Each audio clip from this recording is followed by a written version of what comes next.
आज मी आली आहे सगळ्या माझ्या आजीच्या फ्रेंड्सकडे. तर आपण बघूया आजीचे कोण कोण फ्रेंड्स आहेत. आई कोण कोण आहे तुझ्यासोबत?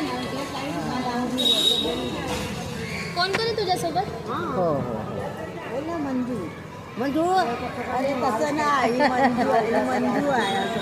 हां तुम्ही आले किती वेळपासून त्याच्या? हो ही मंजू आहे. मी आता नाही तर 10-15 वर्ष. त्याचं काय नाव आहे?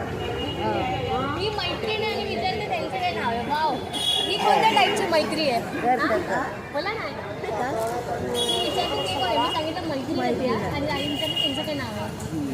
तुम्ही हमेशा हॅपी राहण्यासाठी काय करता? हमेशा खुश राहण्यासाठी काय करता? काय नाही घरातली कामं करत राहायचं बस खुश राहण्यासाठी. बस यायचं खायचं प्यायचं मजा करायची. भांडायला लागलं तर भांडून घ्यायचं. खाडीवर जायचं काय तर काय